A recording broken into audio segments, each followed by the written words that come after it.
जय माता महालक्ष्मी, जय माता अम्बाबाई। तो ये बोलते हुए आज हम दर्शन कर रहे हैं कोल्हापुर में स्थित देवी माँ महालक्ष्मी के। तो ये टेम्पल है कोल्हापुर में। कोल्हापुर जो कि महाराष्ट्र राज्य में है और महाराष्ट्र राज्य के कोल्हापुर में ही यह मंदिर स्थित है।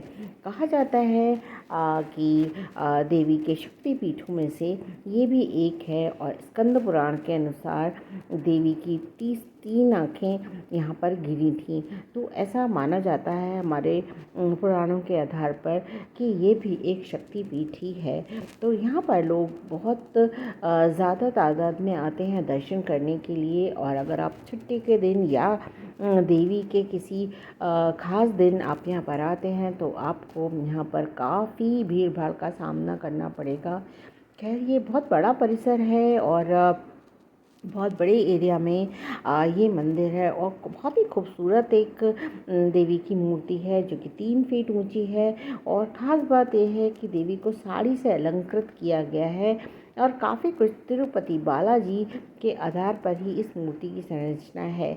तो बालाजी से इनका काफ़ी संबंध बताया जाता है। कहा जाता है कि तिरुपति बालाजी की यात्रा करने के बाद अगर आप अम्बाबाई या महालक्ष्मी की यात्रा करते हैं तभी आपकी यात्रा पूरी मानी जाएगी। और ऐसा मानते हैं स्थानीय लोग कि अम्बाबाई तिरुपति बालाजी की पत्नी है या जो वेंकटेश के नाम से जाने जाते थे उनकी ही पत्नी है अम्बाबाई। तो अगर आप तिरुपति बालाजी के दर्शन करते हैं तो उसके बाद यहाँ पर आकर महालक्ष्मी या अम्बाबाई के दर्शन करने बहुत ज़रूरी हैं, क्योंकि तभी आपकी यात्रा पूरी मानी जाएगी। तो हम आए हैं पुणे से दर्शन करने के लिए कोल्हापुर और आज हम दर्शन कर रहे हैं। फ्रेंड्स, बाहर से इस मंदिर का आर्किटेक्चर काफ़ी खूबसूरत है जो कि पुराने मंदिरों में अक्सर देखा जाता है। तो इसका निर्माण भी चालुक्य वंश के शासकों के द्वारा किया गया था और करीब 7वीं या 8वीं शताब्दी का ये मंदिर कहा जाता है। इसका निर्माण चालुक्य वंश के शासक कर्णदेव के द्वारा करवाया गया था। बाद में मराठा शासकों ने भी इसकी बहुत देखभाल की है और संभाजी महाराज यहाँ पर रेगुलर विजिट करते रहते थे। उनके बाद के शासक भी यहाँ पर रेगुलर माता महालक्ष्मी या जिसको कि अम्बाबाई के नाम से भी पुकारा जाता है स्थानीय लोगों के द्वारा यहाँ पर दर्शन करने के लिए आया करते थे। तो ये मंदिर बाहर से तो खूबसूरत है ही और इसकी जो मूर्ति है जो बहुत ही खूबसूरत है और 3 फीट के करीब ऊंची है। एक 40 किलो से बनी हुई सोने से बनी हुई एक पालकी भी है यहाँ पर और जिसमें कि माता महालक्ष्मी के दर्शन कराए जाते हैं जब उनकी यात्रा निकाली जाती है। और ये सब बाहर सामान मिल रहा है पूजा से रिलेटेड और यहाँ पर छोटी मूर्तियाँ भी हैं माता महालक्ष्मी की फोटोग्राफ्स जो कि आपको 70 रुपीज़ से लेके थोड़ी और कॉस्टली भी जैसे जैसे आप बड़ी लेंगे मिल जाएंगी। तो ये है खूबसूरत फ़ोटो जो कि बहुत सारे साइज़ में अवेलेबल हैं यहाँ पर। और कुमकुम भी मिलता है देवी को चढ़ाने के लिए। देवी का श्रृंगार साड़ियों से किया जाता है यहाँ पर। तो फ्रेंड्स, मैं अंदर से मंदिर आपको दिखा रही हूँ। देवी की मूर्ति की फ़ोटो लेना यहाँ पर मना है और चारों तरफ परिक्रमा करने की जगह बनी हुई है। तो हम वहाँ परिक्रमा कर रहे हैं। हम जिस दिन गए थे तो भीड़ भाड़ काफ़ी कम थी क्योंकि काफ़ी गर्मी का मौसम था और कोई माता का दिन भी नहीं था। तो ऐसा दिन ही अगर आप जाने के लिए चुनते हैं तो आपको भीड़ भाड़ का सामना नहीं करना पड़ेगा।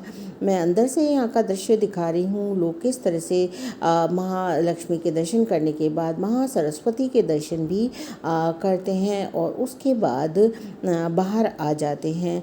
एक जगह यहाँ पर बनी हुई है ऐसी जहाँ पर देवी का सिर्फ मुख दर्शन ही किया जाता है, तो वो भी मैं आपको भी दिखाने वाली हूँ। तो अभी मैं आपको यहाँ की एक कहानी बताना चाहती हूँ कि कोल्हापुर का नाम कोल्हापुर कैसे पड़ा। तो कहा जाता है कि एक राक्षस हुआ करता था जिसका नाम कोल्हासुर था और उसने बहुत उत्पात इस एरिया में मचा रखा था। तो लोगों ने की प्रार्थना से देवी महालक्ष्मी ने उसका वध किया, उसको मारा। तो कोलासुर की आखिरी इच्छा थी कि इस शहर का नाम मेरे नाम पर रखा जाए, तभी से इसका नाम कोल्हापुर पड़ गया और देवी महालक्ष्मी या अम्बाबाई यहाँ पर निवास करने लगी। तो ये बाहर है श्रद्धालुओं की भीड़ और बाहर बहुत सारी शॉप्स हैं, काफ़ी खाने पीने की भी शॉप्स हैं और काफ़ी धर्मशालाएं या रुकने की जगह भी यहाँ पर बनी हुई हैं। अगर आप आते हैं दिल्ली से या मुंबई से या पुणे से या किसी और शहर से, तो यहाँ पर ये वेल कनेक्टेड है कोल्हापुर। अगर आप आए तो हवाई मार्ग से या ट्रेनों से भी यहाँ पर आ सकते हैं। मैं पुणे से गई हूँ, तो हम बाय रोड ही पुणे से कोल्हापुर पहुँचे थे। तो हमारी यात्रा करीब 5 घंटे की यहाँ पर रही और पुणे से कोल्हापुर पहुँचने का हमको इतना ही टाइम लगा। करीब 250 किलोमीटर है पुणे से कोल्हापुर। तो हम यहाँ पर करीब 4 बजे चले थे यहाँ के लिए और हम पहुँच गए 9 बजे के लगभग।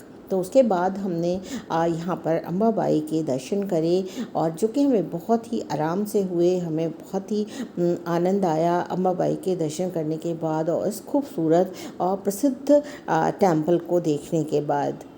तो फ्रेंड्स, अब मैं वो स्थान दिखा रही हूँ जहाँ से मुख्य दर्शन होता है। और मुख्य दर्शन का ये प्रवेश मार्ग है और यहाँ से देवी का मुख्य दर्शन होता है, जो कि इतना बढ़िया तरीके से होता है। आप किसी भी हाइट के हैं, छोटे या बड़े, सभी को मुख्य दर्शन हो जाता है और बहुत ही अच्छा लगता है।